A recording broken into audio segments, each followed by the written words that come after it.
తర్వాత ఈ ప్లాంట్ ని సీజ్ చేయాలా. This does not have a right to continue here.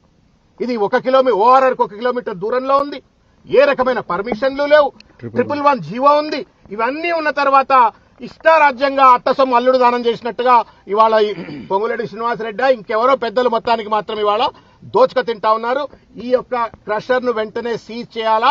ఈ భూమిని వెంటనే ఆ దళిత బిడ్డలకు వాళ్లకే చెందే విధంగా చట్టపరమైనటువంటి చర్యలు తీసుకోవాలని చెప్పి కోరుతా ఉన్నాము.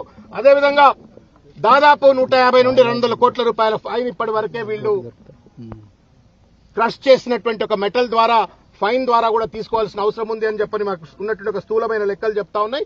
కాబట్టి ఆ ఫైన్ అమౌంట్ కూడా ఈ సంబంధిత ఆపరేటర్ల పైన వెంటనే లేవీ చేయాలని చెప్పని కోరుతూ, ఎవరైతే ఏ మాత్రం కూడా పర్మిషన్ లేకుండా అక్రమంగా ఈ రకమైనటువంటి ఒక కేజీఎఫ్ లాంటి మైనింగ్ ను చేస్తా ఉన్నారో వాళ్లపైన క్రిమినల్ చర్యలు, అది మంత్రి అయినా కంత్రి అయినా ఇంకెవరైనా సరే మొత్తం మీద వాళ్ళందరిపైన కూడా తప్పనిసరిగా చర్యలు తీసుకోవాలని చెప్పని కోరుకుంటా ఉన్నాం.